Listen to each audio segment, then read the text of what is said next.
औरंगजेब बोलता साला, ले जाओ इससे मेरी नजरों के सामने से दूर, काट काट डालो इसकी जिबा बोलती है बहुत, फोड़ डालो इसकी आंखें जलाती है मैं बहुत. आणि संभाजी राजांची शिक्षेला सुरुवात झाली.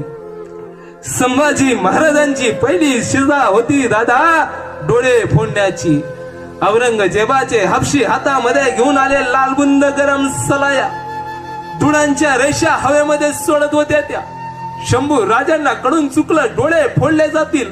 शंभू राजांनी मिटले डोळे, डोळ्यापुढे उभे राहिले छत्रपती शिवाजी महाराज कडकोट. अरे ज्या डोळ्यांनी घेतलं होतं महादेवाचं दर्शन, ज्या डोळ्यांनी केलं होतं बिरबिरत इशार्थ आपल्या मावड्यांना, ज्या डोळ्यांनी घेतलं होतं पांडुरंगाचं दर्शन, ते डोळे फोडले जातील आता.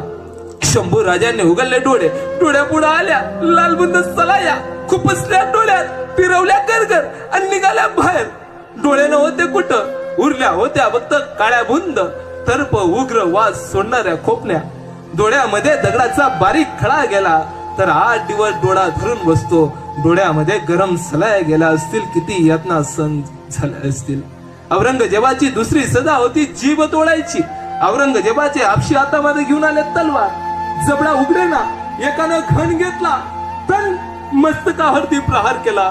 जबडा उघडे ना, एकाला युक्ती सुचली, महाराजांचं नाक दाबून धरलं.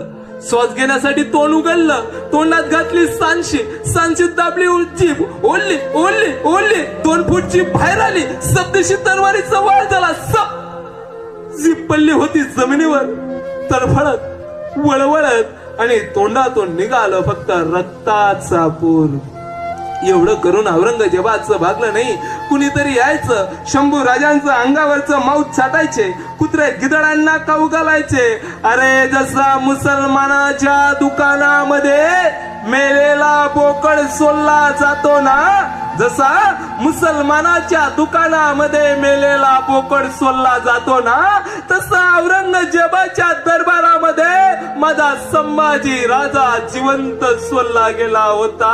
अंगावरती मांस उरलं नव्हतं, हाड दिसत होती दादा.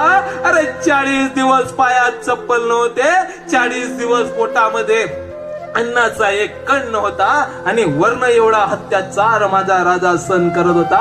तो औरंगजेब विचारायचा, संभा झुक जा हमारे सामने, इस्लाम कबूल है. आणि माझा सरदा सांगायचा, औरंगजेब हे संभा 1000 साल जिएगा, हे संभा 1000 बार मरेगा, लेकिन अपना हिंदू धर्म नहीं छोड़ेगा दादा.